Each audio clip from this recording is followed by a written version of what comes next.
नाही आमच्या समाजामध्ये 30 ते 40% लोक खरेदी विक्रीचा व्यापार करते, 30-40% स्लॉटरीचा व्यवसाय करत असते. जे कायद्याअंतर्गत आपण सांगितल्याप्रमाणे आम्ही तेच व्यवसाय करत आलो. त्यामुळं आता भाकड जनावरांचा प्रश्न फार गंभीर झालेला आहे. हे व्यवसाय करत असताना कायद्याअंतर्गत आम्हाला बी अडचण येते आणि दुसरीकडं हा जो आपला जो शासन आहे, प्रशासन आहे, बीफ एक्सपोर्टमध्ये वाढ करते आणि आपण पाहतो की 2 ते 3 नंबरवर आपला देश आता एक्सपोर्टमध्ये पुढे आलेला आहे. तर मला त्या शासनाला विचारायचं आहे की 2 नंबरमध्ये आला तर कोणते जनावर कापून आपला देश 2 नंबर आलेला आहे. या 2015 नंतर अशी काय वाढ झाली, मग त्यांच्यामध्ये जनावर कोणती कापले गेले, या कंपनीमध्ये एक्सपोर्टमध्ये जनावरांची कोणती कत्तल झाली, कोणती स्लॉटिंग झाली. एकीकडे आम्हाला सांगायचं जे स्थानिक जे व्यापारी आहे, आपला पुरुषी समाज आहे, त्यांना कुठंतरी कायद्याअंतर्गत कायदे आणून त्यांचा व्यापार उद्ध्वस्त करायचा आणि दुसरीकडं ह्या बीफ एक्सपोर्ट कंपनीची कॉर्पोरेशन जी लॉबी आहे त्यांना कुठंतरी फायदा पोहोचवण्याचा हेतू आहे असं मला या माध्यमातून सगळं करतंय. तर आम्हाला आपल्या चॅनलच्या माध्यमातून सांगायचं आहे की जो फार गंभीर प्रश्न शेतकरी बांधवाचा जो भाकड जनावरांचा आहे, तशी रीट पिटिशन आम्ही हायकोर्टामध्ये दाखल केलेली आहे. अभय तापसे रिटायर्ड जज यांच्या माध्यमातून एक कमिटी बी गठीत केलेली आहे आणि तसं त्याने सांगितलं की आम्ही 2 ते 4 महिन्यामध्ये तो रिपोर्ट सादर करू. परंतु राज्य सरकारची मानसिकता कुठं तर निष्काळजीपणाची असल्यामुळे ते रिपोर्ट येईल लवकर येईल का काय त्याच्यामध्ये काय कोर्टानं आम्हाला बी सुद्धा अमेंडमेंट करा म्हणून सांगितलेलं आहे.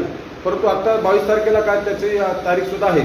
चॅनलच्या सगळ्या माध्यमातून मी सांगू इच्छितो, खरी ही लढाई 2015 पासून सुरू झाली पाहिजे होते. कारण की हा विषय 2015 पूर्वी जो गोवंश कायदा आणला गेला होता तो पूर्णपणे चुकीचा होता. आपल्या समोर प्रश्न मी तो ठेवू इच्छितो की भाकड जनावरांचा विषय शासनानं काय करावं. एखादा जनावर एक्सपायर झाला किंवा त्याचं वय झाला तर त्या जनावरांसाठी शासनानं कोणत्या योजना केलेल्या आहेत, त्या योजना काही केलेल्या नसताना फक्त आमच्या अंदाजानुसार ह्या जो कायदा आणलेला आहे याची काय आपल्या कोणत्या शेतकऱ्याकडून त्याची मागणी नव्हती किंवा राज्यकर्ता किंवा संघटना नव्हती. परंतु या सरकारनं राजकीय आणि धार्मिक ध्रुवीकरणासाठी हा कायदा आणलेला आहे असं आम्हाला वाटतोय. कारण की ह्या कायद्यांना शेतकऱ्यांना फायदा झालेला आहे ना आम्हाला फायदा झालेला आहे. यामुळे आम्हाला वाटतं की ह्या कायद्यामध्ये कुठं तर शासनाने बदल करावा.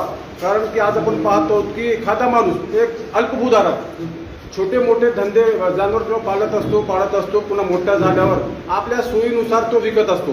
परंतु या कायद्याअंतर्गत तो जनावर विकत नाही, आम्ही घेत नाही. त्याच्यामुळं हा त्याच्यासमोर प्रश्न फार गंभीर आता झालेला आहे. आता आमच्या या मूक मोर्चामध्ये त्या संघटना सामील होणार आहेत.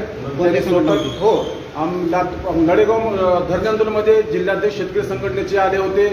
त्यांनी आपले विचार बी मांडले की भाई खरा लढा ही आमचा आहे. परंतु कृषी बांधव पुढे आल्यामुळे आम्ही कुठं तर कमी पडलो. आम्ही आमच्या शेतकरी बांधवाला न्याय देण्यासाठी कुठं तर कमी पडलो आणि आपले राजू शेट्टी साहेब त्यांनी आपल्या व्यक्त आणि स्टेटमेंट मार्फत सांगितलं की हा मुळातच गोवंश कायदा चुकीचा आहे. त्यांनी स्पष्ट आपली विरोधातला कायदा आहे, स्पष्ट भूमिका त्यांनी हा मांडलेली आहे. तर आपण सगळ्या आमच्या ज्या मागण्या आमच्या समोर ठेवलेल्या आहेत, अजून काय जे प्रश्न आपल्या समोर असतात आपण सर्रास कुठली जनावरं पुरेशी समाजाकडे येतात. आता सध्या कायदा 2015 असल्यामुळं आता जी जनावरं म्हशी असे हलगट असो हे जे जनावर कायद्याअंतर्गत आहे ते आम्ही घेत असतो. पण आमच्यामध्ये बी काही समाज असा आहे की जो खरेदी विक्रीचा व्यापार करीत असतो. काय त्याच्यामुळं जी आम्ही जेव्हा जनावर खरीदतो त्यामुळं कुठंतरी त्याच्यामध्ये कमतरता असल्यामुळं गोरक्षकांना किंवा पोलिसांना असं माहीत होतं की ही कत्तल चालत असते. परंतु असं नाही. आमच्या समाजामध्ये 30 ते 40% लोक खरेदी विक्रीचा व्यापार करते, 30-40% स्लॉटरीचा व्यवसाय करत असते. जे कायद्याअंतर्गत आपण सांगितल्याप्रमाणे आम्ही तेच व्यवसाय करत आलो. त्यामुळं आता भाकड जनावरांचा प्रश्न फार गंभीर झालेला आहे.